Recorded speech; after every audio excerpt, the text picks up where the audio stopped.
Torej, dragi dijaki, pozdravljeni na naši še eni okrogli mizi. Danes se pa pogovarjamo o Sofoklejevi Antigoni. Z nami sta Luka Urbanč iz gimnazije Ledina in pa Lara Mavrič iz Prve gimnazije Maribor. Z nami je pa seveda naša draga inštruktorica za slovenščino Lučka Stopinšek. Torej, danes se bomo pogovarjali o še eni maturitetni drami, ki jo morate obvladati za letošnjo maturo, torej o Sofoklejevi Antigoni. Lučka, bi te lahko tako kot vedno prosila za en TLDR vsebine drame? Seveda, torej preden sploh vzamemo Sofoklejevo Antigono v roke, se moramo zavedati, da je v bistvu to drama, ki temelji na snovi tebanskega mita, o katerem malce kasneje, zato ga sedaj ne bi podrobneje predstavljala. Drugače pa v bistvu spremljamo torej zgodbo glavne junakinje Antigone, ki torej v bistvu se bori za neko višjo silo bogov, oziroma njen motiv pri celotni pri njenem dogajanju je to, da torej sledi neki višji sili, pri tem gre torej proti Kreonu, ki je takraten vladar torej v Tebah, in v bistvu na koncu pridemo do enega takšnega zelo tragičnega konca, pri katerem bi lahko rekla je zadnji, ki obstane in ostane torej Kreon. Kako pa pridemo torej do takšnega tragičnega konca in zakaj je Sofoklejeva Antigona v bistvu, bi jaz rekla, kar ena izmed tistih prvotnih tragedij, pa torej skozi današnjo okroglo mizo. Ok, super. Zdaj mogoče bi za začetek omenili, glede na to, da je Sofoklejeva Antigona je zelo primerljiva tudi s Smoletovo Antigono, ne? Bi mogoče sam na hitro vprašala Luka, Lara, kaj je vama, ko sta prebrala Sofoklejevo Antigono, kaj je tisto, kaj vama je najbolj ostalo v spominu? Luka, kaj tebi najbolj ostalo v spominu? Ja, jaz sem to knjigo prvič bral v bistvu že v prvem letniku za domače branje, in meni se je zdel konc nenavaden. Ti bereš, ne vem koliko, enih 80 strani nekega dogajanja, in potem na koncu v zadnjih 3 straneh se vsi ubirajo in ostane samo še en in to je to, hvala lepa, da ste prebrala. Tako da meni je takrat, ko sem v prvem letniku to bral, mi je bil to tak najbolj, pa se vsi umrejo na koncu, vse. Tak odnos je bil, no. Ok, Lara, pa ti? Kaj tebi najbolj ostalo v spominu? Jaz se strinjam, jaz sem tudi že v prvem letniku prebrala za domače branje. Definitivno ja, konec, med drugim pa se mi zdi, da se me je Antigona kot sama junakinja tudi precej dotaknila. Ok, super. No, pa mogoče kar skočimo v vprašanje. Torej, prvo vprašanje. O odnosu med Antigono in Haimonom izvemo zelo malo zaradi načela trojne enotnosti, teda mogoče Lučka tudi, kaj je načelo trojne enotnosti. A vendar se ne zdi kot enakovreden odnos, saj Antigona pri proslavljanju nikoli ne omeni Haimona, ta se pa ubije po njeni smrti. Kako bi lahko označili ta njun odnos? Pa mogoče za začetek trojna enotnost, pa gremo na dejanski odnos. Torej, trojna enotnost v bistvu srečamo v skoraj vseh starejših tragedijah oziroma dramah, predvsem, torej, bi jaz rekla, tam v antični Grčiji od tam to izvira oziroma tam to prvič srečamo.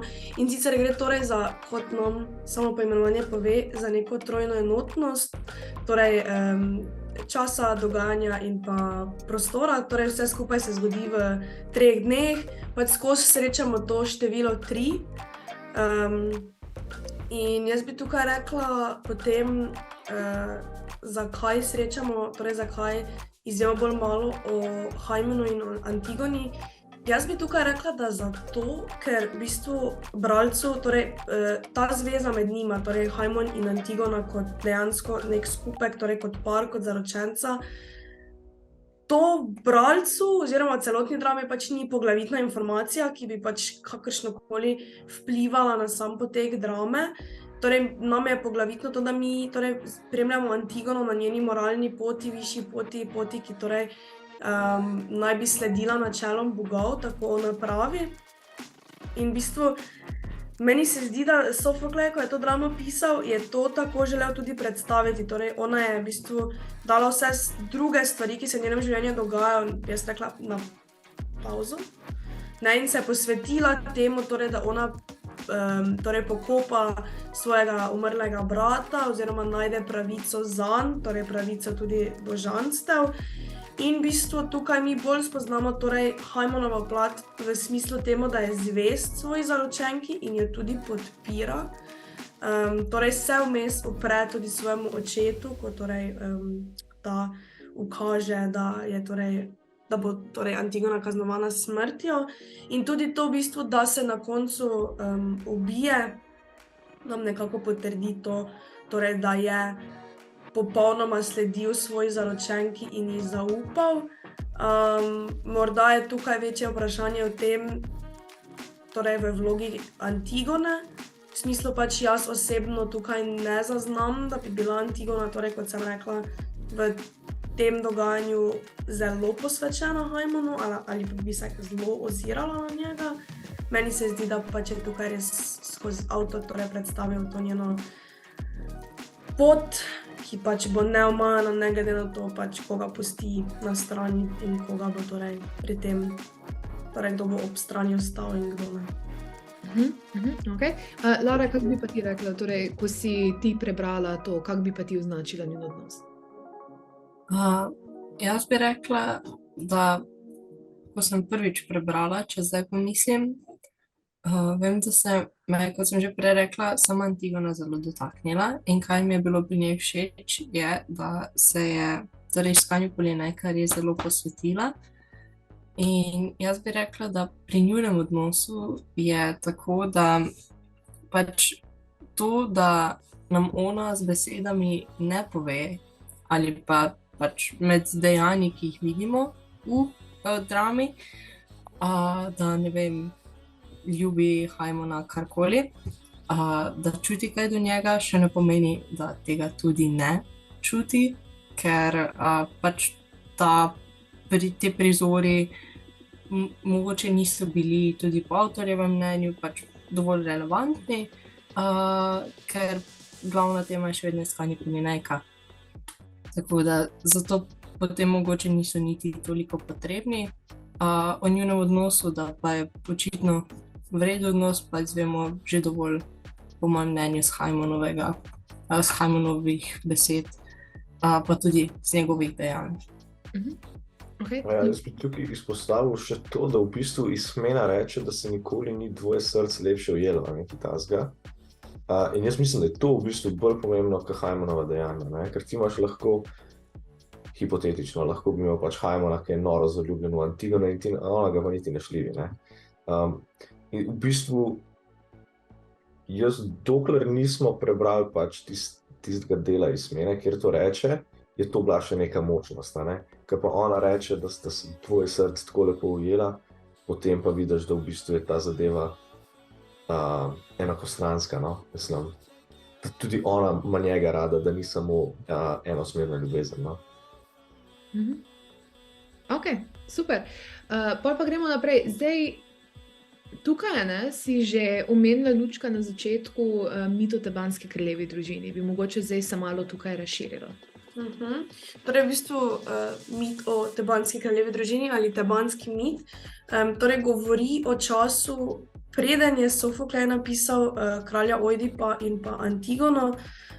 Torej, to sta nekako dve tragediji, ki se jih tudi v srednji šoli obravnava, no. In sicer spremljamo zgodbo Jokaste in pa kralja Laja, torej, ki sta dobila prerokbo, da če bosta kadarkoli imela torej potomca, bo ta ubil svojega očeta, torej kralja Laja, in se poročil z svojo materjo, torej kraljico Jokasto. In to je bila pač, takrat se moramo zavedati, da so bile v bistvu prerokbe ali torej prihodnosti ali torej mnenja bogov pač svete. To je bil drugačen čas, to je bil čas tistega res popolnega verovanja.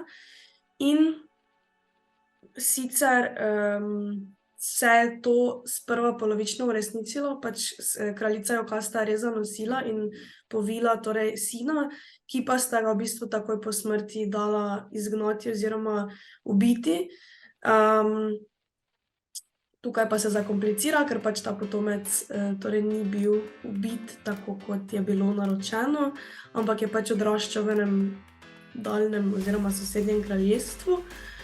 In ko je v bistvu odrastel, je njega zanimalo, kdo sploh on je in odkot on prihaja in se odločil, da to ugotovi na tem svojem popotovanju, da to izve, torej da bo šel v neko tam, kjer torej živijo preroki in to vprašal.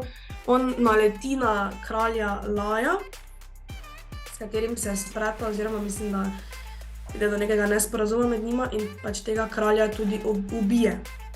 Hkrati pa na tej poti tudi reši Svingino uganko, ki takrat potuje, torej Svinga je imela neko uganko in je takrat potovala po teh poteh.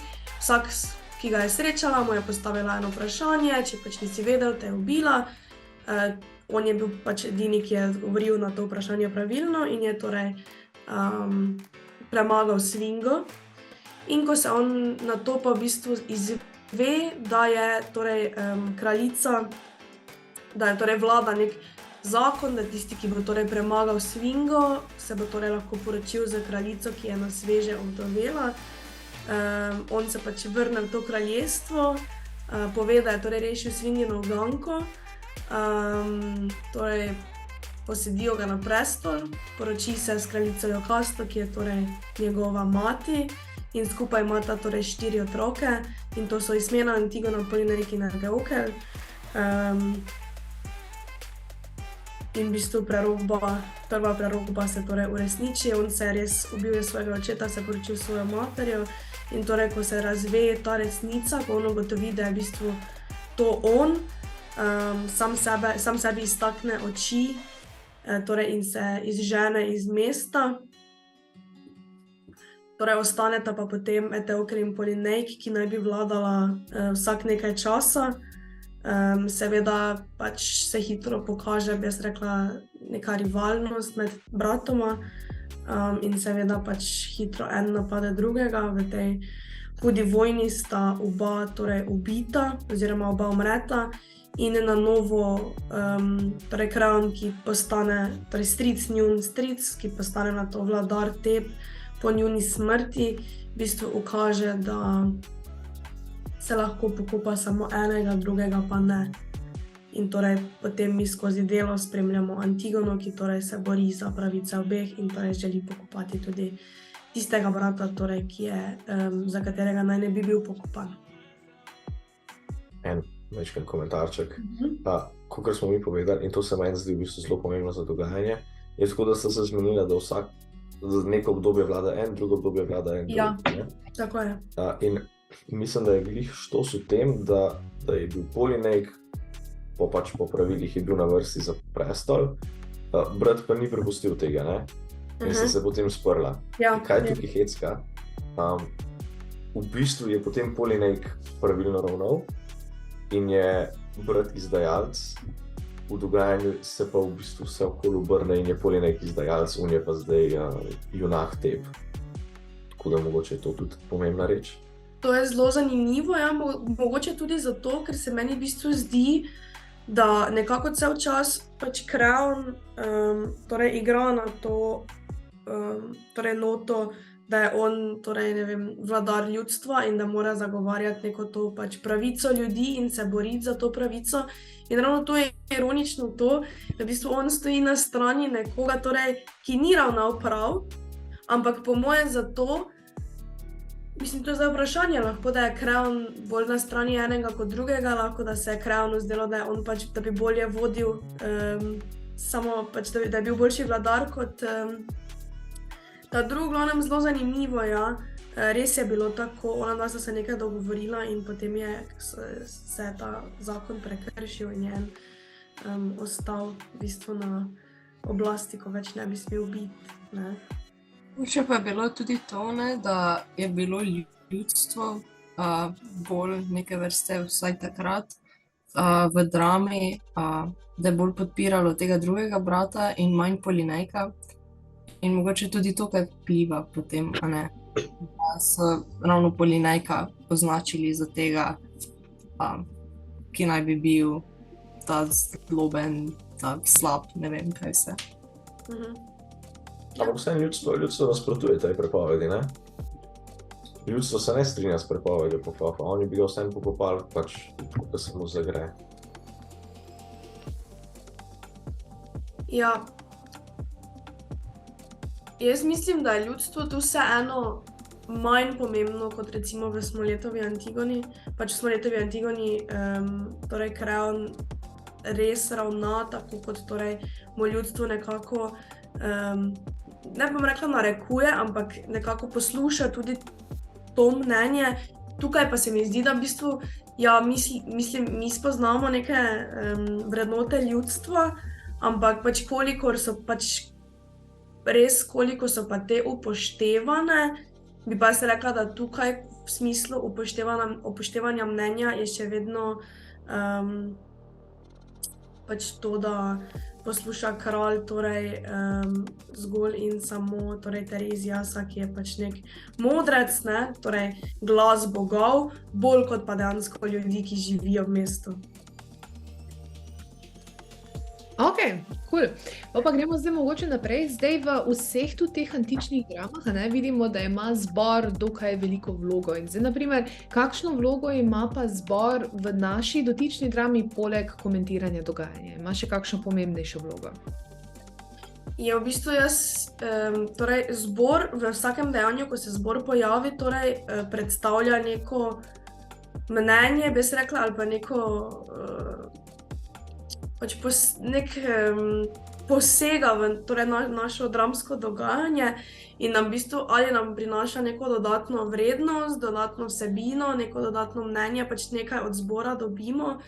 In v bistvu potem, ko delo prebereš, ugotoviš, da v Sofoklejevi Antigoni se v bistvu zbor pojavlja kot nek del celote oziroma kot nek glas ljudstva. No, mi izvemo to, kaj si nekako ljudstvo misli skozi zbor oziroma skozi vodjo zbora, ki torej pač nam pove neke dodatne informacije, čeprav so te velikokrat bolj ali manj zavite, nek prenesen pomen in jih moramo sami odviti in ugotoviti, kako jih bomo povezali v samo vsebino drame. Ja, jaz sem opazil, da te zborovske pesmi so kar problem za razumeti, se mi zdi. Oziroma mislim, da to po prvih par še gre, ker govorijo o takih precej smiselnih zadevah, potem, ko vpletajo najbolj XY svoje grško božanstva, takrat se malo zaplete, ker ti ne veš, kdo je pač tisti model, ki je okamenel ali nekaj takega. A je zelo pomembno poznati vsa ta imena, ki jih omenjajo v zborovski pesmi in tako naprej, da ti razumeš bistvo, ali je to tako tak flavor zraven, ki niti ni bistven. Je zdaj odvisno od tega, kako pomembno ti je, da razumeš to o tem, o čem oni govorijo. Torej, oni se nasplošno je za grško mitologijo značilno, oziroma za dela, ki se torej navezujejo nazaj na grško mitologijo, da velikokrat torej uporabljajo samo, ne vem, imena torej oseb ali pa božanstev ali pa ne vem, imena krajev, kjer se je nekaj zgodilo in potem moraš ti avtomatsko to povezati z dejansko zgodbo. Jaz mislim, da za samo razumevanje drame oziroma za to, kar je nam pomembno, ni potrebno poznati čisto vsakega imena, ki je omenjen v drami, če pa te to zanima, ker pač te zgodbe so torej največkrat zelo zanimive in se pač navezujejo torej na neke stvari, ali pa neka osebe ali pa dogajanje, ki se je zgodilo in torej bi ga lahko povezali očitno z nečim, kar zdaj oni razmišljajo ali pa ne vem, včasih se gre samo za kakšno lastnost kakšnega boga ali pa če se kaj takega, tako da če te kaj takega zanima, bi jaz rekla, da si zagotovo, če pogooglaš. Ja, se najdeš, ja. Najdeš, ne, ampak za splošne, pač mislim, da bi pa zdaj to vse mogel poznati, zato da bi ti bila knjiga pač jasna, pa mislim, da ni treba, no. Se pa je vloga zbora tudi spreminjala skozi zgodovino, ne? To pa zagotovo. Saj, če pogledamo to vlogo zbora in recimo vlogo zbora, o kateri smo se pogovarjali zadnjič pri Smoletovi Antigoni, recimo, pač se vloga zbora definitivno spreminja, pač če pogledamo današnje drame, ki pač tam danes je sicer malo bolj odprto, čisto vse, kar pač avtor piše, ker je pač vse bolj svobodno, ampak ne vem, če bi se ravno kdo res še, razen če pač piše z določenim namenom, če bi se kdo pač še zdaj danes odločil, recimo, da bi imel na odru zbor. včasih je pač zbor imel veliko večjo vlogo in smo pač od zbora tudi izvedeli določene informacije, ki jih od ostalih igralcev pač nismo. Ok, super. Torej, zdaj pa govorili smo že veliko, torej, tako kot smo že ponovili, mislim, da na vsaki okrogli mizi, tematski sklop letos je ženska na odru sveta in zdaj tukaj srečamo Antigono, ki je zelo proaktivna, se bori za to, kar verjame. Pa imamo pa na drugi strani njeno sestro, Ismeno, ki je pa nekako malo bolj pasivna v dogajanju. In zdaj vprašanje je, če je ta njena pasivnost prikaz odnosa večine žensk tistega časa. Je pač zagotovo zanimivo torej spoznati Ismeno še v tej vlogi. Se mi zdi, da v Smoletovi Antigoni spoznamo malce drugačno Ismeno.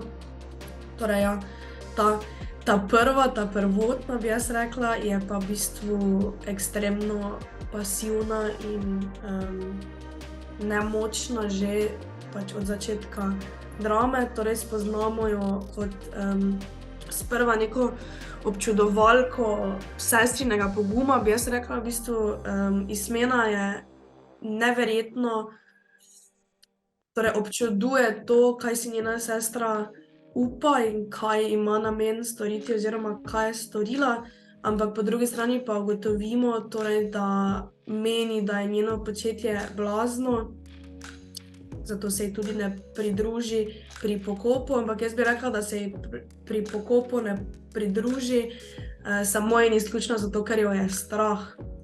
Strah jo je torej njenega strica na eni strani, ki torej naj bi predstavljal neke pač te zemeljske zakone. Na drugi strani bi pa jaz rekla, da jo je strah tudi Antigone, ampak ne Antigone pač pa tega, kar Antigona predstavlja, torej bogov, ker pač Antigona pravi, da sledi torej nekim višjim načelom in po mojem v bistvu tukaj spoznamo vlogo osebe, ki je morda res stranska in je na prvi pogled ne bi recimo celostno vključili pri razumevanju drame, ampak jaz bi rekla, da ta njena debata med tem, ali torej jo je bolj strah, torej strica in neke zemeljske ustave oziroma pravice, ali na drugi strani neke pravice bogov ali pa zahtevkov bogov, torej ki naj bi narekovali posameznikovo življenje.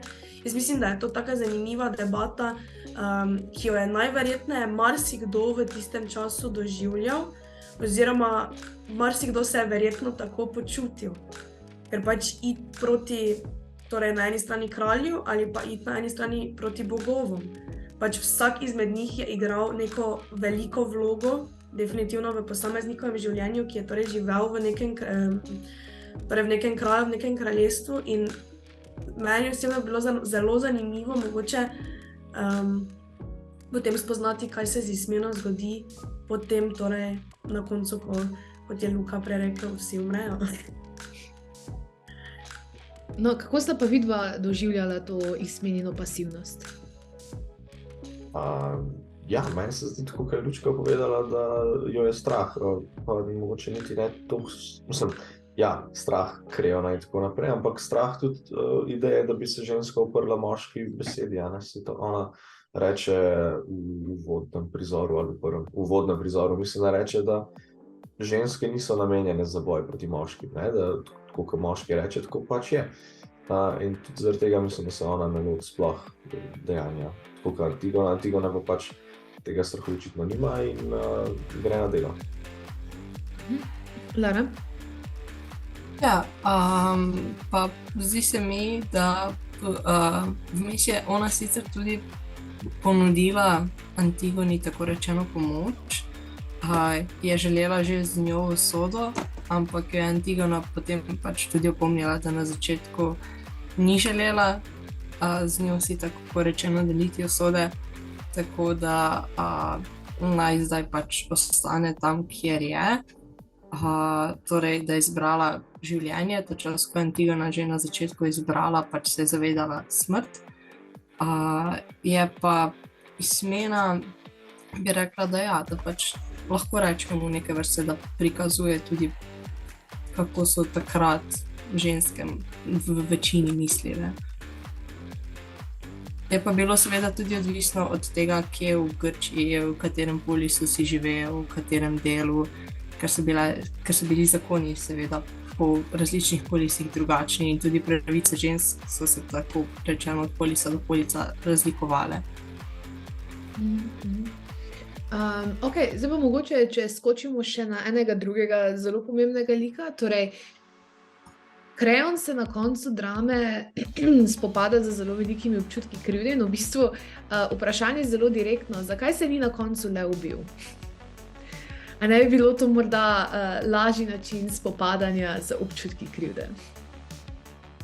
Jaz mislim, da edini, ali pa ne edini, ampak najbolj močen argument na koncu, zakaj se je avtor odločil, da torej se Kreon ne ubije, je zato, da bi torej pokazal torej bralcu, širši javnosti, torej ravno to moč bogov oziroma božanstva.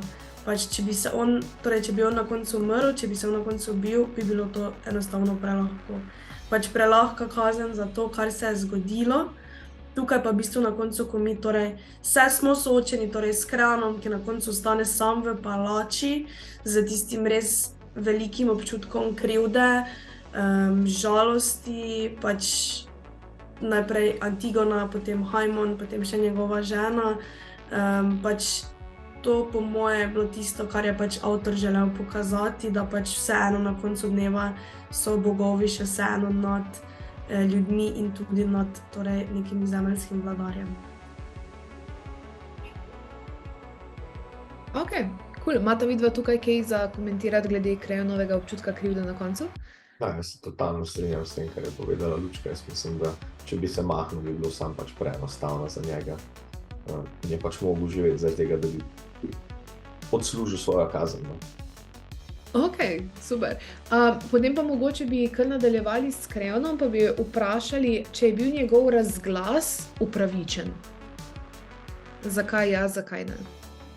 Tukaj verjetno ciljamo na razglas, da bo oseba, ki bo torej pokopala umrlega, ubita. Samo da povem, je to ta razglas ali kateri drugi? Ali je to razglas, da je pokop prepovedan? Jaz mislim, da je bilo tako mišljeno vprašanje. Aha, da je pokop prepovedan, ok, Tako, ja. dobro. Jaz sem tukaj spet skočila nazaj, torej na tisto, kar smo se prej pogovarjali, kar smo v bistvu zelo dobro argumentirali v smislu, da pač torej umrli v bistvu sploh ni tisti največji, torej tista oseba, ki je storila, oziroma ta umrli ni tista oseba, ki je torej v resnici storila nekaj prepovedanega. Jaz mislim, da je pač tukaj Kreon ravnal po nekih svojih načelih. Mogoče je mislil, da bo pač ljudstvo ga bolj sprejelo za to, ker pač vseeno mislim, da ljudje pač povprečno gledano ravno nimamo radi vojne, nimamo radi smrti, nimamo radi torej pač nekega nepotrebnega pobijanja in pač, ko se je to zgodilo, torej tudi v njihovem kraju, so se ljudje na to nekako odzvali. In jaz mislim, da je pač ta njegov razglas bil namenjen predvsem za to, da bi pač na eni strani dosegel neko pravico, v smislu pač tisti, ki je to storil, bo kaznovan za to delo in pač po drugi strani bom si tako v bistvu nekako se bom dokazal tudi ljudem, torej ljudem, ki jih vladam, v smislu pač lahko sprejmem neke težke odločitve, ki se torej navezujejo na nekoga, ki pač bo šel proti našemu družbenemu miru ali pa ne vem, proti mojemu vladanju, proti nekim ukazom od pač kakorkoli. Pač ni me strah biti ta oseba, torej, ki jo mesto potrebuje v smislu pač vladarja, ki razmišlja svojo glavo in se lahko odloča. Tako da pač jaz mislim, da je zato tako ravnal. Če je bilo to upravičeno, jaz bi rekla, da ne. Pač na koncu izve, zakaj je božanstvo še vedno nad njim, zakaj pač ni on tisti na zemlji, ki torej postavlja take odločitve, zakaj on ni tisti, ki takšne razglase lahko torej sprejema in jih določa. In jaz mislim, da ravno ta konec torej nekako pribije to, zakaj ja in zakaj ne. Kakšni komentarji? Ja, mislim, jaz se spet strinjam z Lučko, no, mislim. V bistvu je, kar smo mi delali, je bil štos, a lahko človek, ok, sicer pač vladara, ne, ampak a lahko on postavlja neke zakone, ki bojo nad božjimi zakoni. In pač kot smo videli, očitno ne, očitno so tisti božji zakoni v tistem času še zmer najvišja stopnja avtoritete.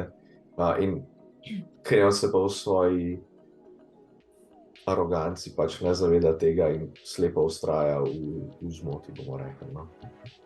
Ja, tudi Kreon vlada seveda bolj kot v diktaturi, a ne? Je neke vrste diktator.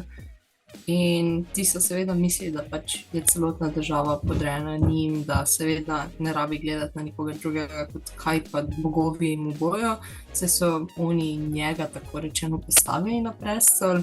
In tukaj se mi zdi, da je tudi zelo pomemben na tej točki dialog med Kreonom in Hajmanom, specifično v tej knjigi, ki jo imamo vsi, na strani 52, ker Kreon tudi reče, nisem jaz tej hiši gospodar, in mu Hajman odgovori, država ni last enega moža, in potem Kreon vpraša, kaj ni država kraljeva posest, in mu Hajman tudi pove, samo v pustini lahko vladaš sam. Torej ga opomni, da pa mogoče bi pa bilo vseeno dobro, da ne vlada sam, tako rečeno, ampak da pomisli še na koga drugega. Ok, ful dobro. No, pa bi se pa jaz mogoče kar navezala na to, kar si zdaj ti prebrala, Lara, in bi mogoče zdaj se malo pogovorili o pač o Kreonovem odnosu tako do politike, družine pa do žensk v družbi in tukaj, kjer se razlikujeta v teh točkah s Hajmanom. Se mi zdi, da si ful lepo zdaj povezala. Ok, torej tukaj bi jaz tudi se obrnila na en citat, in sicer, ko Kreon torej reče v smislu sem kali ženska jaz in ona mož, da smela bi brez kazni vladati. In sicer pač tukaj misli, torej nakazuje na Antigono, oziroma bi jaz rekla, da tukaj bolj kot to je pač pomembno to, torej, da nekako spoznamo to njegovo mnenje o ženskah in pač tudi nasplošno, ne samo do Antigone ali Ismene, temveč pač nasplošno do čisto vseh žensk, do katerih pač ima Kreon tisti neko nadrejeno vlogo, oziroma pač takrat je bil drugačen čas, takrat so vladale oziroma so bile splošne resnice ali pa pravice zelo drugačne od takšnih, kot jih imamo danes. Pa se vemo, ko smo se že pogovarjali, pač enakopravnost tudi danes med spoloma pač ni popolna, ampak je pa zagotovo boljša in bolje prepoznana, kot je bila v antični Grčiji. In pač večkrat spoznamo več takšnih citatov, predvsem iz ust Kreona izvemo, torej, za katerimi kaže na neko zaničevalen pogled na splošno do žensk ali pa do tega, torej, kako ženske proti njemu nastopajo. Jaz mislim, da bi jih najraje poslal v nek hram, naj molijo tam in pač naj moški ostale odločitve sprejemajo, ker pač ne vem, takšen občutek jaz dobim od njega skozi njegove besede, skozi njegova mnenja. Na drugi strani potem spoznamo Hajmana, torej, ki je v bistvu, bi jaz rekla, skoraj da neko popolno nasprotje, oziroma nekdo, torej, ki ne samo, da se upre svojemu očetu pri tem, da brani žensko vlogo, torej svojo zaročenko, temveč se mu pač upre do res neke višje točke, v smislu, da sledi bolj njej kot torej njemu, s čimer se torej hkrati upre ne samo svojemu očetu, ampak tudi vladarju, torej neki poglavitni moški vlogi na zemlji, bi jaz rekla, in torej vseeno raje sledi Antigoni, kar se mi zdi, da je pač ekstremno zanimivo. In ponovno potem, spet je vsaj meni zanimivo, no, kako potem, če zdaj tukaj se malo navežem na Smoletovo Antigono, kako sta ti dve vlogi potem v tisti drami torej popačeni in pa torej nekako drugačni kot pa recimo v izvirni Antigoni. Zdaj, mogoče, če bi se zdaj mečken še navezala na to, kar si zdaj načela, ne? Torej, Luka, ti si bil tudi z nami na okrogli mizi za Smoletovo Antigono, kje bi pa ti tukaj izpostavil te podobnosti ali pa razlike v Krejonovem odnosu? Meni se zdi najbolj udarno njegov način vladanja, ker v tej knjigi je pač tiran, v tisti knjigi precej posluša in se podredi na nek način ljudstvu. Tukaj je neomajen v svoji volji, medtem ko se v Smoletovi drami večkrat premisli in popušča Antigoni, pa pol ne, pa pol spet ja, pa pol je v redu, pa pol ima po svoje. Tako da mislim, da je v načinu vladanja največja razlika tukaj, no, po mojem. Ok, no, zdaj pa mogoče, če zdaj mečken skočimo nazaj, ne, preko smo se pogovarjali o njegovem razglasu, zdaj pa tukaj tudi vprašanje, ali je Antigona morda predolgo vztrajala pri svojih načelih, da pokoplje brata, in ali je njeno skrajnost mogoče razložiti za njeno težavno in travmatično preteklostjo. Jaz mislim, da po eni strani torej to, da se je ona vračala nazaj do pokopanega brata na njegov grob in je to v bistvu, zato so jo tudi ujeli.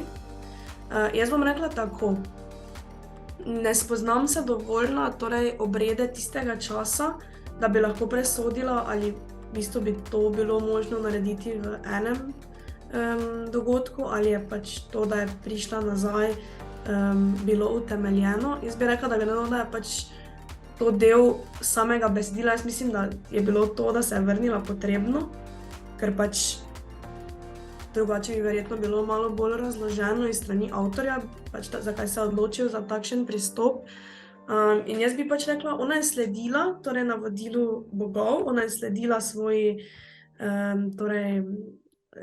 svojemu verovanju, temu, kar je ona mislila, da je prav, in pač temu je dokončno sledila. Ona se je tako odločila, saj smo slišali že prej, da v bistvu se ona že na začetku odloči za smrt. Ona ve, kaj njo čaka. In ona je stala za svojimi načeli in ona je stala za svojimi dejanji. Je za tem stala predolgo? Jaz mislim, da ne. Zaradi tega, ker če bi se vmes odločila, torej da odstopi od njenega dejanja, pač da, ok, zagrebla sem brata, to je to, ne, pač obred bi ga morala končati, ampak ga ne bom, potem v bistvu ni poante, ker se v bistvu ona ne bori za neko višjo silo, ona bi bila skoraj da izmena.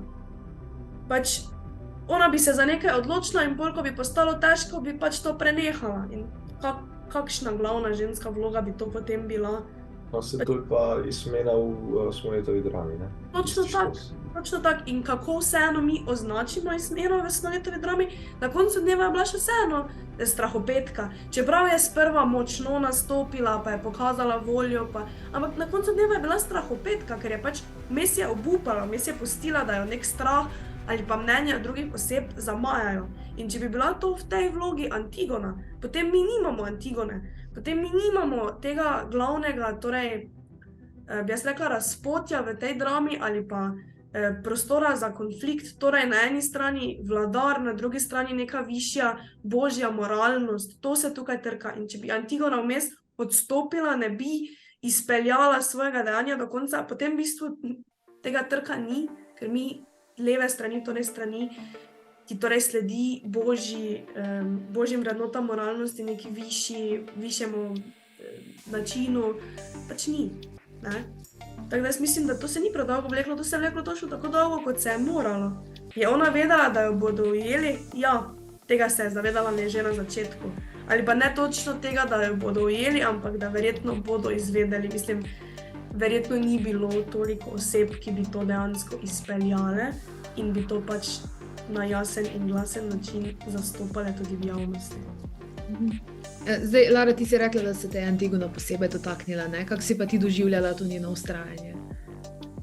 Jaz osebno se z njenim stanjem pač strinjam, predvsem zato, ker Antigona tukaj tudi predstavlja ta nek močen lik, da vztraja za svojimi načeli, ko se za nečem odloči, in zato se mi zdi to vztrajanje popolnoma na mestu. Prav tako takrat, v tistih časih, če seveda človeka niso pokopali, je bila to izjemno velika sramota zanj, za njegovo ime, za vse, kar je pravzaprav v svojem življenju naredil. In to je bil velik znak, pač pokop je bil izjemno pomemben in zato potem tudi to, da Antigona pač pri tem vztraja, se mi zdi tudi na mestu. Prav tako pa tudi v 4. prizoru ona prav pove, če mož umre, lahko se najde drugi. Če sin, za njim rodi se drugi sin. A kadar starši ti ležijo v grobu, nikoli več ne obrat ti ne sveti.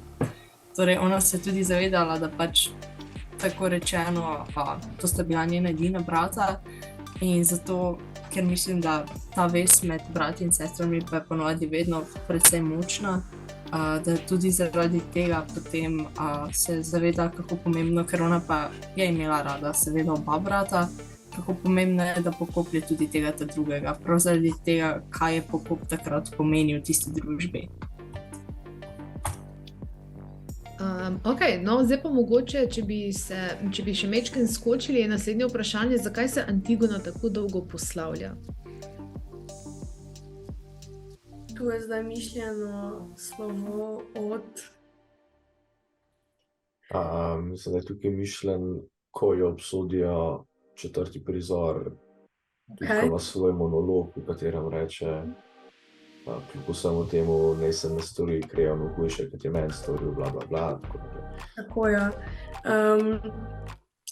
Jaz mislim, da pač je tukaj torej tisti ključni trenutek, ko torej Antigona popolnoma, tisti zadnji upor, bi jaz rekla, ko ona postavi tisto neko višjo moralnost na mizo, ravno s temi besedami Luka, ki si jih ti zdaj omenil, jaz sem to imela namen citirati, torej v smislu, ona prizna, ona popolnoma sprejme in, bi jaz rekla, ponotranji svoje dejanje, ve, da bo za njega kaznovana, ampak to je okej, ker ona se s tem sprijaznila, ona se poslovi v tem slovesu, torej postavi neke moralne mejnike v smislu, to bo zdaj nek prenesen pomen, ki sem ga jaz razumela. Jaz vem, da sem kriva po nekih načelih vladarja, ampak jaz mislim, da sem ravnala prav. Vem, da sem ravnala prav, torej Kreon je tisti, ki ni ravnal prav, ampak čeprav on ni ravnal prav, torej naj se mu ne zgodi kaj hujšega, v smislu pač, če vedno ostane tista moralna oseba v delu, drugim ne želi, zato, ker pač ima ona prav in oni ne, in zato ne želi hudega gorja ali česar podobnega in v bistvu mislim, da ravno v tem slovesu mi izvemo tisto poanto, torej Antigone kot neke glavne ženske akterke, v smislu to ravno, da ona je tista, tudi vmes vemo ta njen znamenit izrek, sicer mislim, da ni točno v tem delu. Ne, ni tle. Ta živim zato, da ljubim, ne da sovražim. To nam v bistvu z eno besedo to vse skupaj torej povzame. Ona je bila tista moralna, torej junakinja, ki se je borila za neke višje vrednote, ampak zato pa v bistvu nobenemu drugemu ne želi nič, ne nujno sovražnega. To je tudi... Saj to je tudi pač neka vrsta point tega tragičnega junaka, ne? To je neka vrsta opis, kakšen naj bi bil tragičen junak in Antigona je dober primer. Antigona je popoln primer, bi jaz rekla. Mislim, popoln primer v smislu pač zgodi se točno to, kar bi si o tragičnem junaku mislili, da se bo zgodilo. Ja, jaz bi mogoče se vrnil konkretno na vprašanje, zakaj se toliko časa poslavlja. Ona kar ene parkrat reče, zdaj grem, pa še kar ostane, pa še kar nadaljuje svoj govor, pa par se tam zjoka, pa jo vodijo zbora to laž, da se jo bojo ljudje častili, pa še kar ne gre, pa se še enkrat poslovi. In jaz, ko sem to bral, jaz sem imel pač dosti tega njenega poslavljanja, ker sem si delal obnovo, zdaj nimam knjige kle, ampak vem, da sem si napisal, mislim, Pejt, ne že gre. Mislim, je že res tokrat rekla, no, mene to konkretno me tukaj zanima, zakaj potem rečeš tokrat adijo, če pa kar vstaneš in ne greš? Ja, jaz mislim, da zato, ker enostavno. Jaz sicer tu ne bi rekla, da je bilo njo strah. Mislim, mogoče je že bilo, pač koga pa ne bi bilo strah, da ga odpeljajo v smrt. Ne? Ampak to njeno nenehno poslavljanje, da gre in potem še nekaj pove, jaz mislim, da bi to, vsaj jaz sem to razumela na takšen način v smislu, grem, ampak to se mi še zdi pomembno, da povem. Grem, ampak to še moram enkrat povedati. Grem, ampak še to bom poudarila. Grem in v smislu, ja, je lahko malo naporno za bralca ali pa za nekoga, ki podrobneje analizira tekst, ampak po moje s tem, da tolikokrat pač omeni to oziroma poudari to, da gre, jaz mislim, da s tem ona hoče, v bistvu nekako mi izvemo, da se ona zaveda tega, kar se bo z njo zgodilo in pred tem ne beži, temveč to nekako notranji v smislu grem, se bom šla, ampak to še povem, bom šla, vem, da grem. Še to, grem, zdaj zares grem, ok, pa bom malo vmes jokala, ne, pač seveda, mislim, tragedijo imamo, nekdo mora jokati, ne, ampak grem, sem žalostna, jokam, zavedam se, ampak grem, bom šla, ampak to še povem. Ok, follow-up question. A je mogoče to tisti trenutek šibkosti v njeni vztrajnosti, ko se zdaj dejansko zaveda, da bo umrla, in mogoče hoče odlašati svojo smrtjo. V smislu, ok, bom ustrajala, ja, bom umrla, ampak potem te tista realizacija te verjetno malo kasneje zadane, ne? A je to ta moment, ki njo zadane in se zaradi tega potem noče posloviti? Mislim, dokončno posloviti. Najverjetneje je to ta trenutek, ja.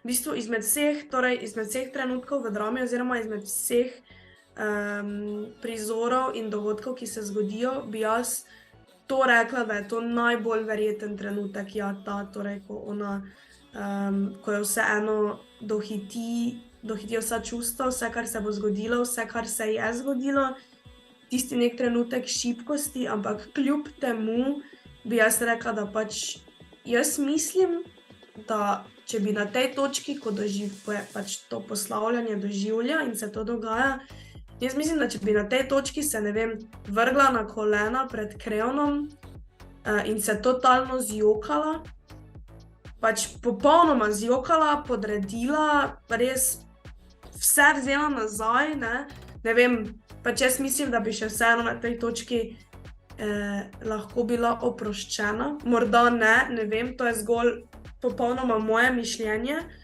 ampak vseeno se ne spusti do te točke, ne spusti se niti do točke, da bi ona, ne vem, kako uradno opravičilo tukaj sestavila, tako da jaz mislim, da ja, je to ta trenutek njene osebne šibkosti, ampak še vseeno ne dovolj, da bi jo torej podredil vladarju oziroma v tem primeru kreonu ali komorkoli drugemu. Ona še vseeno ostaja na svoji poti in traja. To je tudi moment, kjer iz meni reče, da si ne bo delila krivde z njo, bla, bla, bla.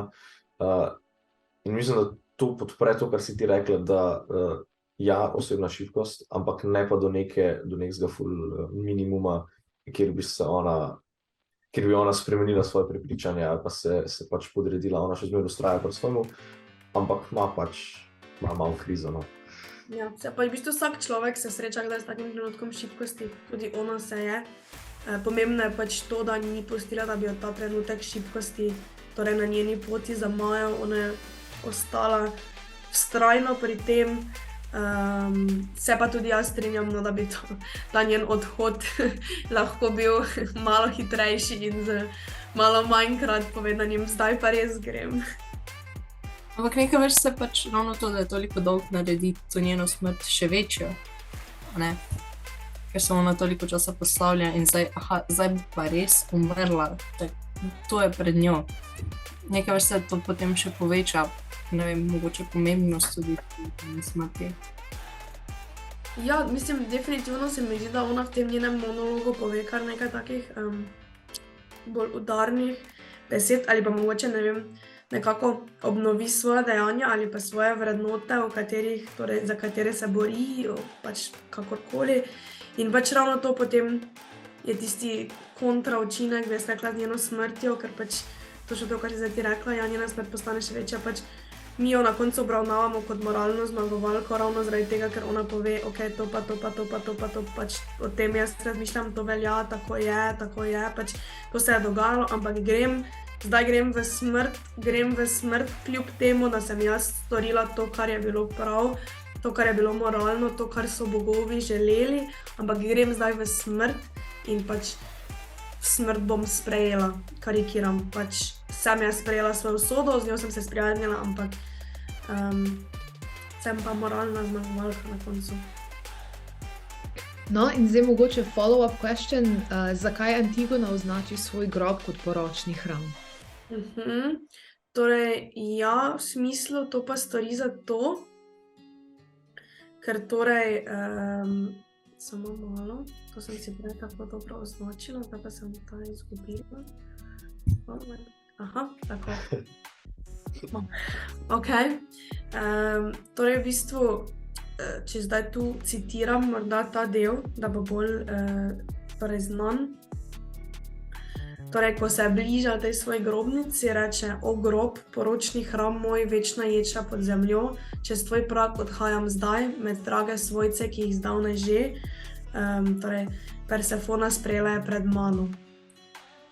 In torej, v bistvu, zakaj? Zato, ker v bistvu smrt obravnava v tem trenutku kot neko poroko ali pa kot nek večen zakon s tistimi v družini, ki so že mrtvi.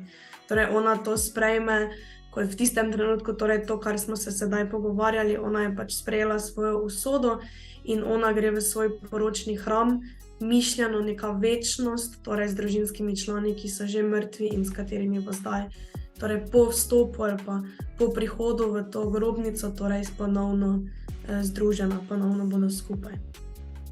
Ok, jaz se strinjam s tem, mi je zelo všeč. Vmes, ko si govorila, da sem bila še ena ideja. V tistem času so bile ženske, in to tudi zvemo v drami, v bistvu samo za poročiti pa za roditi novega otroka in potem hvala lepa, ne. In iz tega lahko rečeš, da je pač poročni dan je za žensko najpomembnejši dan v njenem življenju, ne. Zdaj, za Antigono, ki se ne bo poročila in je v bistvu svoje življenje dala za neke svoje vrednote, a je potem ta njen grob kot nek zaključek njenega poslanstva, da pokoplje Polinejka njen najpomembnejši dan ali pa pač lokacija, no. Štegaš? Ja, razumem in ja, mogoče bi to lahko na tak način razumeli. Edino, kaj je moj pomislek, je morda to, kot si ti zdaj rekel, ja, da na nek način bi v tistem času ženska svoj poročni dan lahko razumela kot najpomembnejši dan v svojem življenju ali pa morda enega izmed, recimo, če ima 2 otroka, enega izmed 3 najpomembnejših dni, če štejemo še rojstvo. Ampak morda bi tukaj bilo zanimivo se vprašati, če je Antigona res torej v tej drami razumljena kot ženska, ki bi poročni dan bil najpomembnejši dan v njenem življenju, glede na to, da pač ima drugačno mnenje, se upira splošnemu mnenju in pač kolikor se je ujela s Hajmonom, da je imela rada, kot smo se prej pogovarjali, torej sta se ujeli 2 srci popolnoma kakorkoli. Je tukaj zanimivo, morda, če bi ona res pač to, glede na to, da pač tudi skozi dramo, kar smo se že prej pogovarjali, ok, ja, zaradi trojne enotnosti, neki stranski dogodki niso omenjeni, ampak skozi dramo se v bistvu njun odnos ga skoraj da ni, no, ga skoraj da ne spoznamo, ona nekako na prvo mesto, kot smo se že pogovarjali, postavlja torej ta pokop brata in to bo njeno pač, to je najpomembnejše, ne. Jaz mislim, da ja, bi lahko to razumeli torej kot njen najpomembnejši dan, v smislu združila se bo v zakonu z že umrlimi torej sorodniki, kakorkoli, ampak po drugi strani pa jaz mislim, da Antigona ni takšna ženska, ki bi poročni dan razumela kot višek oziroma vrhunec njenega zemeljskega življenja in pač najverjetneje se tukaj, torej tukaj na to, da bo šla v smrt, pač gleda z neke druge perspektive, ker pač konec koncev to, kar si prej rekel, Luka, vsakega je strah, če ve, da bo umrl in verjetno je pač tudi ona iskala neke. Pač jaz se ponavadi, ko me nečesa strah, iščem tiste bolj pluse kot minuse, ker se pač vseeno si hočem reči, ok, ja, vse to je full bad, ampak bo nekaj dobrega pri tem, ne, in pač mogoče je bil to, da je ona tako to sprejela, je bilo pač nekaj dobrega pri tem, da bo umrla. Se mi pa zdi tukaj tudi zanimiva povezava med tem poročnim hramom ali kaj že bil, poročnim danom in to, da ona omeni Persefono in ne Hada. Ker namreč Had je bog podzemlja, ne? In v mitologiji je torej on Persefoni dal za jesti granatno jabolko in to zdaj pomeni, da ona ne sme, potem ko je ugrabil pač od tam in sta se poročila, bla bla bla. No, point je, in ona je potem postala tudi neke vrste ta kraljica podzemlja, ampak je tam samo polovico časa pa je potem pri svoji mami, ki pa je boginja pač, ki je zadolžena za, ne vem, letne čase pa take stvari in ko nje ni, so, ne vem, zima, jesen, ko pa ona je, pa sta pomlad pa poletje. In zanimivo mi je, da je prav torej omenila njo in ne njega, ker namreč ona ste neke vrste poročila v podzemlje, tako rečeno. Torej, in če pomišljamo potem na to povezavo, bi znalo biti potem tudi povezano, da s tem hoče pravzaprav, da prav s Persefono hoče tudi nekaj tem povezanega povedati. Ja, pač jaz mislim, da je tukaj ekstremno pomembno to, da torej Persefona, kot si povedala, pač ko ni prisotna na zemlji, so tisti, bi rekla, bolj temačni meseci v smislu jesen in zima. Torej, ko pa je prisotna, pa ne vem, torej je to čas, ko rastline cvetijo, na novo zaživijo, pomlad, poletje, topli meseci, ne vem, dolgi dnevi, pač definitivno bi jaz rekla bolj svetli letni časi, kot recimo jesen in zima. Če pač pogledamo, da zdaj, ko je zima, je vsak dan v 5 že tema, nič ne cveti, nič ni zeleno, ne. In ja, jaz bi mogoče to povezala s tem, zdaj, na eni strani je mogoče Persefona omenila zato, ker pač Had je moški. Tudi tako sem jaz nekako to povezala, Persefona je pa vseeno kraljica podzemlja, ampak je pa ženska vloga, ne, vseeno se ona enači nekako z žensko. Po drugi strani pa ja, Persefona se je torej nekako poročila v podzemlje, torej sprejela je neko svojo usodo in pač se na pol nekako odpravila tja.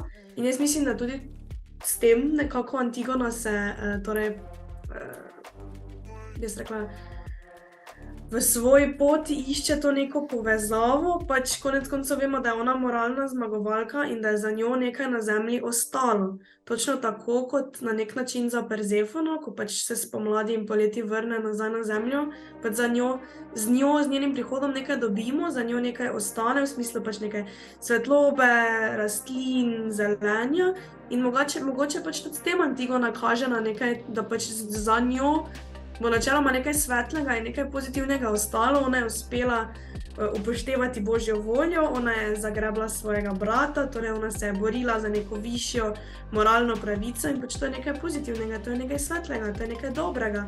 Točno tako kot pač tudi Persefona torej na zemljo nekaj dobrega prinaša, tako da pač jaz bi to razumela ali kot torej eno ali pač kot tudi to, da je Persefona ženska in ne moški in mogoče se pač tako nekako bolj poseblja, ker je pač tudi ona ženska. No, zdaj pa bi mogoče za zadnji sklop naše okrogle mize še potegnili kakšne paralele za Smoletovo Antigono. Tako da, Luška, kje bi ti rekla, da je Smole jemal snov, torej vemo, da je tak in tak baziral z svojo dramo, ne, na Sofoklejevo Antigono, ampak kakšne specifične paralele bi potegnila? Ok, torej jaz bi tukaj najprej omenila to, torej, da pač snov in za Sofoklejevo in za Smoletovo Antigono je nekako enaka, torej ta tebanski mit, o katerem smo se prej pogovarjali. Zadeva je pač v tem, da Smole je živel torej v 20. stoletju in napram tega, v katerem torej, da je živel dosti kasneje kot Sofoklej, pač to odraža torej, tudi v svojem delu, torej v svoji Antigoni. Tam najdemo v bistvu enake osebe oziroma vloge oziroma osebe so enake, vloge so spremenjene pri skoraj vseh, spremeni se tudi tisti nek naš ta glavni konflikt, o katerem smo že govorili, torej tukaj spremljamo na eni strani Antigono, ki se torej bori in deluje po nekih višjih načelih bogov, in na drugi strani Kreona, torej, ki ravna kot vladar na zemlji in se ravna potem torej po ustavi, po nekem zakonu na zemlji. Pri Smoletovi Antigoni pa torej se ta konflikt malo spremeni in sicer Antigona ravna v skladu z svojimi vrednotami, z svojim prepričanjem. Kreon sicer še vedno zastopa torej neko državno plat, ampak dosti bolj, kot je Luka prej povedal, upošteva tudi mnenje torej ljudi. Torej pač nekako vidimo to, da se tudi torej vloga vladarja skozi čas spreminja in nekako nakazuje to, da v bistvu so prebivalci, so ljudje tisti, ki naj bi nakazovali začetek neke spremembe ali pa željo po spremembi, kar je nekako tudi neko skrito sporočilo, pač avtor si je tega želel. Vemo, da pač takrat, ko je torej Smoletova Antigona išla, to v naši državi pač to ni bila praksa in pač nismo imeli še demokracije. In pa mogoče tudi to, pač kar je ta druga temeljna stvar, ki bi jaz izpostavila, je pač to, da v Smoletovi Antigoni se torej Antigona kot lik ne pojavi na odru. V bistvu mi vse stvari, kar se nje tiče, kar se dogaja okoli nje, izvemo skozi torej pripovedovanja drugih oseb. In jaz sem zdaj pred našo okroglo mizo v preteklih dneh imela nekaj časa in sem malo to raziskovala in sem našla eno interpretacijo, ki mi je v bistvu zelo zanimiva in bi jo mogoče želela povedati, čeprav vem, da v bistvu je zdaj to Sofoklejeva Antigona, ampak se mi zdi ekstremno pač zelo zanimivo, da v bistvu ena izmed interpretacij, zakaj se Antigona torej v Smoletovi Antigoni ne pojavi na odru, naj bi bila pač takšna, da po letu 1945 v bistvu v Sloveniji grobišč povojnih pomorov ni smelo biti. Torej v bistvu tisti, ki so bili med drugo svetovno vojno torej izraženi kot torej izdajalci in so torej bili ubiti v povojnih pomorih, torej o njih se ni smelo govoriti, niti se jih ni smelo častiti, kakorkoli pač ti grobovi so bili off limits za torej in sorodnike in za širšo javnost. Ampak vseeno, čeprav je bila ta tema prepovedana, kakorkoli se o njih ni smelo govoriti, so bili vseeno navzoči. Pač vsi so vedeli, da se dogajajo, vsi so vedeli, nekateri verjetno celo kje, glede na to, da pač še dan danes slišimo zgodbe starejših ljudi iz krajev, pač, kjer so se te stvari dogajale, pač, da so slišali kakorkoli, so videli, so bili pač priča. In mogoče je avtor tudi s tem, pač, da se Antigona, torej Smoletovi Antigoni ne pojavi na samem prizorišču, nekako želel tudi na tak način nekako povezati takratno dogajanje v državi z torej nekim dogajanjem v svojem delu. Ampak mi je pač bila izjemno zanimiva ta interpretacija, zato sem jo želela vključiti. Top. Ja, kar izvirno. Jaz sem kar presenečen, ne, tam je dobro. Ja, res je, ja. No, zdaj pa morda imate še kdo kak komentar torej z povezave med Smoletovo pa Sofoklejevo Antigono? Nekaj, kar ste opazila. Naprimer, Luka, kaj bi še ti rekel, da je taka osnovna povezava, ki si jo opazila, ko si prebral bi? Osnovna povezava. Malo, zdaj smo pa dobili. Pojma nimam. No, ali pa mogoče nekaj, kar bi izpostavil, da ti je pri obeh tak skočilo v oči. Pri obeh isto, pri obeh lih različno. Ali eno ali drugo. Torej, kaj bi izpostavil, da ti je bilo zanimivo pri obeh? Tvoje mnenje. Aha, ok. Meni je mogoče to zanimivo, da v bistvu ste obe dve dosegli svoj cilj. Mogoče bi bilo zanimivo videti, kako bi bilo, če ne bi dosegli svoj cilj. A bi kljub temu, da ga niste dosegli, hipotetično, če zdaj Antigona bi mogoče se trudila, bi umrla, ampak ne bi pokopala svojega brata, a bi bil efekt po njeni smrti še zmer isti, a bi ona bila še zmerna moralna zmagovalka, isto za Smoletovo Antigono, ali bi zaradi tega, ker ni dosegla svojega cilja, vse šlo v nič. Tako Tako da meni je zanimivo, da sta pri obeh dosegli svoj cilj in mogoče je zanimivo tudi to, da smo le, kakor je hotel nasprotovati originalni Antigoni, tako da je skoraj za 180 stopinj obrnil vse like in vse značaje in tako naprej. Je zanimivo tudi to, da je v bistvu obdržal tisto zmago Antigone na koncu. No? Ok, cool. Lara, imaš še ti kaj za dodati, kar si opazila? Ja, meni je bilo zelo zanimivo to, da se je pač v Smoletovi Antigoni, se mi zdi, da je velik poudarek ne samo pač pri Antigoni na tej njeni dilemi, zdaj pokopati brata, ne, ampak predvsem je bil zanimiv ta Krejanov razpon neke vrste med tem, kako zdaj vladati, če sploh vladati, ker on pa se je v tej Smoletovi Antigoni dosti pač s tem tudi ukvarjal in imel to neko vrste krizo vladarsko, ker ob eni točki ni želel vladati, potem ni vedel, kako bi vladal in je bilo to zelo zanimivo. Pa zanimivo mi je bila tudi ta razlika v neke vrste, da pri tej Sofoklejevi Antigoni, ko Antigona doseže svoj cilj in ko ona umre, potem je to konec. Nič več potem ne vemo, kaj se dogaja potem, kaj se zgodi še potem z njenim poslanstvom, čemorkoli. V Smoletovi Antigoni pa potem pač na koncu tudi pove, da bo on zdaj nadaljeval Antigonino pač poslanstvo. In mi je to zelo zanimivo, da torej za njo ostane nekdo, ki pa potem torej to njeno poslanstvo nadaljuje. In ravno zato Smoletova Antigona ni tragedija. Ne, zato ker v bistvu mi ugotovimo, da na koncu, čeprav je Antigona mrtva, njena ideja ni. V tem drugem, ko pač pri Sofoklejevi Antigoni, pa torej ta ideja, vsaj kolikor mi vemo iz dela, torej ta ideja umre za njo, ali pa jaz rekla, morda umre za njo in s Haimonom, ker vseeno se mi zdi, da pri Sofoklejevi Antigoni Haimon nekako pač njo podpre v tej ideji, pač nikoli ne zvemo, da bi res nasprotoval v smislu, tako recimo kot i Kreon nasprotuje, ampak pač kolikor pač mi vidimo iz konca, torej je velik poudarek torej na tej kazni Kreonu, oziroma pač Kreonu, ki ostane sam, pač v smislu brez svoje družine oziroma brez nekih članov družine.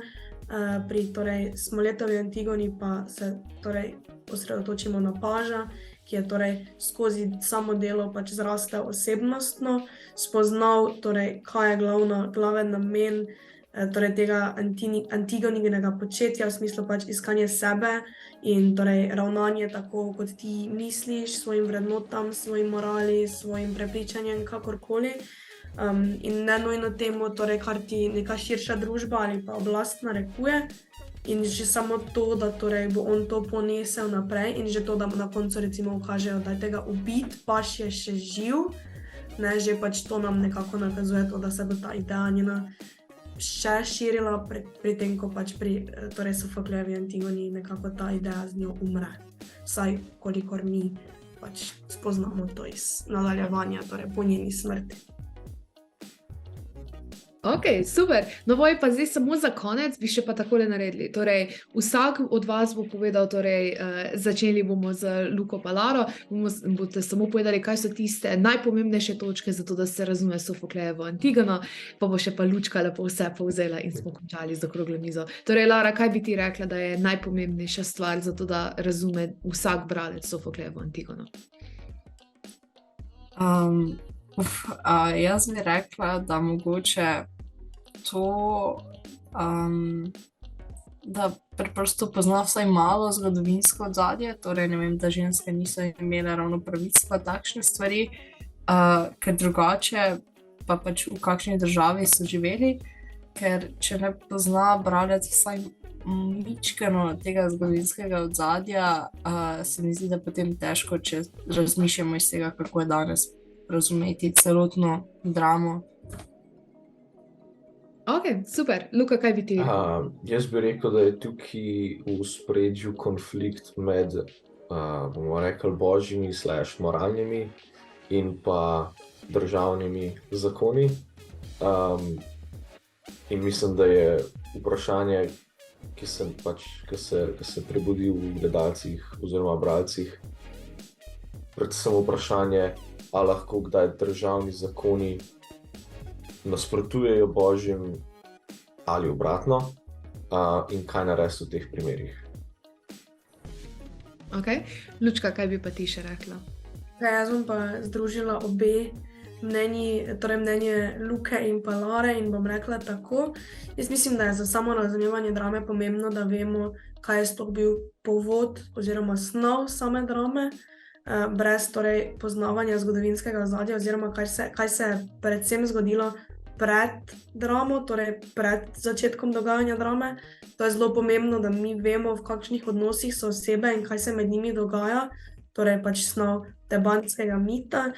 Po drugi strani pa točno to, kar je Luka povedal, tekom same drame pa je v ospredje postavljen ta konflikt, in jaz mislim, da je za bralca pomembno, da razume obe strani tega konflikta, torej tako na eni strani Antigonino, torej, ki je neka glavna ženska protagonistka, in na drugi strani tudi Kreona, ki bi ga lahko razumeli kot v bistvu antagonista te drame, ampak po drugi strani v bistvu zagovarja svoje mnenje in svoje vrednote, in pomembno je, da v bistvu bralec oziroma bralka razume oba pogleda, torej zakaj se Antigona tako odloča kot se in zakaj se Kreon tako odloča kot se, in pa tudi kako torej njune odločitve in pa dejanja tekom drame oziroma tragedije, kako to vpliva na sam zaključek oziroma na njun zaključek vsakega posebej.